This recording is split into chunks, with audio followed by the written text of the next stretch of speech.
ವೇದಿಕೆಯಲ್ಲಿ ಬಹಳ ಇಂಟ್ರೆಸ್ಟಿಂಗ್ ಅನ್ಸಿದ್ದು ಕಾಂಗ್ರೆಸ್ಗೆ ಕೊಟ್ಟಂತಹ ಟಕ್ಕರ್.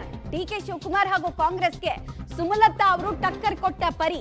ಸುಮಲತಾ ಅವಶ್ಯಕತೆ ಇಂದಿಗೂ ಇಲ್ಲ, ಮುಂದೆಯೂ ಇಲ್ಲ ಅಂತ ಒಬ್ಬ ಸೀನಿಯರ್ ಲೀಡರ್ ಕಾಂಗ್ರೆಸ್ನಲ್ಲಿ ಹೇಳಿದ್ದಾರೆ. ಅವ್ರ ಹೆಸರು ತಗೊಳ್ಳಲ್ಲ ನಾನು, ನನಗೆ ಗೌರವ ಕೊಡದ ಕಡೆ ನಾನು ಹೋಗಲ್ಲ ಅಂತ ಡಿಕೆ ಶಿವಕುಮಾರ್ ಹೆಸರು ಹೇಳದೇನೆ ಸುಮಲತಾ ಅವರು ಟಾಂಗ್ ಕೊಟ್ರು. ಮಂಡ್ಯಕ್ಕೆ ಹೋಗೋಕ್ಕಿಂತ ಮುಂಚೆನೂ ಕೂಡ ಹೇಳಿದ್ರು, ಕುಂಬಳಕಾಯಿ ಕಳ್ಳ ಯಾರು ಅಂತ ಗೊತ್ತಿದೆ ಇಡೀ ದೇಶಕ್ಕೆ, ಬಿಡಿ ನಾನೇನ್ ಹೇಳಿ ಅಂತೆಲ್ಲ ಕೇಳಿದ್ರು.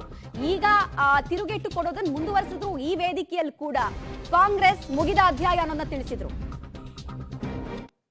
ಅವ್ರು ಕಾಣ್ತಿರೋ ಕನಸು ಬರೀ ಈ ಒಂದು ಎಲೆಕ್ಷನ್ಗೋ 2029 ಎಲೆಕ್ಷನ್ಗೋ ಅಲ್ಲ, 2047 ಅಂದರೆ ನಮಗೆ ಸ್ವಾತಂತ್ರ್ಯ ಬಂದು 100 ವರ್ಷಗಳ ಕಾಲಕ್ಕೆ ನಮ್ಮ ದೇಶ ಜಗತ್ತಲ್ಲಿ ನಂಬರ್ 1 ಆಗಬೇಕು ಅನ್ನೋ ಒಂದು ಕನಸನ್ನು ಅವ್ರು ಇಟ್ಕೊಂಡಿದ್ದಾರೆ.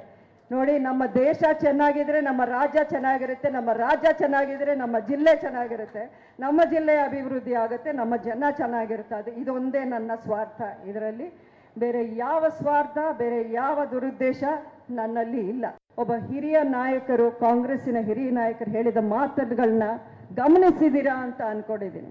ಸುಮಲತಾ ಅವರ ಅವಶ್ಯಕತೆ ನಮಗೆ ಇಂದೂ ಇಲ್ಲ, ನಿನ್ನೇನೂ ಇಲ್ಲ, ನಾಳೆನೂ ಇರಲ್ಲ ಅನ್ನೋವಂಥ ಮಾತನ್ನ ಹೇಳಿದ್ರು.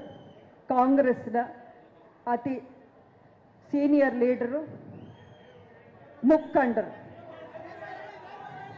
ಅದು ಯಾರು ಅಂತ ನೀವು ನಾನೇ ಹೆಸರು ತಗೊಳ್ಳಿ. ಅಂಬರೀಷ್ ಅವರು, ಅವರ ಹೆಸರಲ್ಲೇ ಸ್ವಾಭಿಮಾನ. ಅವ್ರಿಗೆ ಹೆಸರು, ನೀವು ಮಂಡ್ಯದ ಗಂಡು ಅನ್ನೋ ಹೆಸರು 100 ವರ್ಷ ಆದ್ರೂ ಈ ಮಣ್ಣಲ್ಲಿ ಅಂಬರೀಷ್ ಅವರು ಒಬ್ಬರನ್ನೇ ಕರೆಯೋದು. ಅದನ್ನು ನಾನು ಇವತ್ತು ಹೇಳ್ತಾ ಇದ್ದೀನಿ. ಆ ಒಂದು ಮಂಡ್ಯದ ಗಂಡು ಅವರ ಜೊತೆಯಲ್ಲಿ 27 ವರ್ಷ ನಾನು ಸಂಸಾರ ಮಾಡಿದವಳು. ಆ ಸ್ವಾಭಿಮಾನ ಏನು ಅನ್ನೋದು ಅವರಿಂದಾನೇ ನಾನು ಕಲ್ತಿದ್ದು. ನನಗೆ ಗೌರವ ಇಲ್ಲದೆ ಇರೋ ಕಡೆ ನನ್ನನ್ನು ಹೋಗಿ ಅಂತ ದಯವಿಟ್ಟು ನನಗೆ ಒತ್ತಾಯ ಮಾಡಬೇಡಿ ಅಂತ ನಿಮ್ಮನ್ನು ನಾನು ಕೇಳ್ಕೊತಾ ಇದ್ದೀನಿ. ನನ್ನ ಭವಿಷ್ಯದ ಬಗ್ಗೆ ನನಗೆ ಚಿಂತೆ ಇಲ್ಲ. ಇವತ್ತು ನಾನು MP, ನಾಳೆ ನನ್ನ ಜಾಗದಲ್ಲಿ ಇನ್ನೊಬ್ಬರು ಬರ್ತಾರೆ, ಚಿಂತೆ ಇಲ್ಲ. ಆದರೆ ಈ ಮಣ್ಣಿನ ಸೊಸೆ ಅನ್ನೋ ಸ್ಥಾನ ನನ್ನಿಂದ ಯಾರು ಕಿತ್ಕೊಳ್ಳೋಕ್ಕಾಗೋದಿಲ್ವಲ್ಲ. ಅದು ನಿರಂತರ, ಅದು ಶಾಶ್ವತ. ಅಧಿಕಾರ ಬರುತ್ತೆ ಹೋಗುತ್ತೆ, ಪ್ರೀತಿ ಅನ್ನೋದು ಮಾತ್ರ ಶಾಶ್ವತ. ಒಬ್ಬ ಹಿರಿಯ ನಾಯಕರು, ಕಾಂಗ್ರೆಸ್ಸಿನ ಹಿರಿಯ ನಾಯಕರು ಹೇಳಿದ ಮಾತುಗಳನ್ನ ಗಮನಿಸಿದ್ದೀರಾ ಅಂತ ಅನ್ಕೊಂಡಿದ್ದೀನಿ. ಸುಮಲತಾ ಅವರ ಅವಶ್ಯಕತೆ ನಮಗೆ ಇಂದೂ ಇಲ್ಲ, ನಿನ್ನೇನೂ ಇಲ್ಲ, ನಾಳೆನೂ ಇರಲ್ಲ ಅನ್ನೋವಂಥ ಮಾತನ್ನ ಹೇಳಿದ್ರು. ಕಾಂಗ್ರೆಸ್ನ ಅತಿ ಸೀನಿಯರ್ ಲೀಡರು, ಮುಖಂಡರು. ಅದು ಯಾರು ಅಂತ ನೀವು ನಾನೇ ಹೆಸರು ತಗೊಳ್ಳಿ. ಅಂಬರೀಷ್ ಅವರು, ಅವರ ಹೆಸರಲ್ಲೇ ಸ್ವಾಭಿಮಾನ. ಅವ್ರಿಗೆ ಹೆಸರು, ನೀವು ಮಂಡ್ಯದ ಗಂಡು ಅನ್ನೋ ಹೆಸರು 100 ವರ್ಷ ಆದ್ರೂ ಈ ಮಣ್ಣಲ್ಲಿ ಅಂಬರೀಷ್ ಅವರು ಒಬ್ಬರನ್ನೇ ಕರೆಯೋದು. ಅದನ್ನು ನಾನು ಇವತ್ತು ಹೇಳ್ತಾ ಇದ್ದೀನಿ. ಆ ಒಂದು ಮಂಡ್ಯದ ಗಂಡು ಅವರ ಜೊತೆಯಲ್ಲಿ 27 ವರ್ಷ ನಾನು ಸಂಸಾರ ಮಾಡಿದವಳು. ಆ ಸ್ವಾಭಿಮಾನ ಏನು ಅನ್ನೋದು ಅವರಿಂದಾನೇ ನಾನು ಕಲ್ತಿದ್ದು. ನನಗೆ ಗೌರವ ಇಲ್ಲದೆ ಇರೋ ಕಡೆ ನನ್ನನ್ನು ಹೋಗಿ ಅಂತ ದಯವಿಟ್ಟು ನನಗೆ ಒತ್ತಾಯ ಮಾಡಬೇಡಿ ಅಂತ ನಿಮ್ಮನ್ನು ನಾನು ಕೇಳ್ಕೊತಾ ಇದ್ದೀನಿ.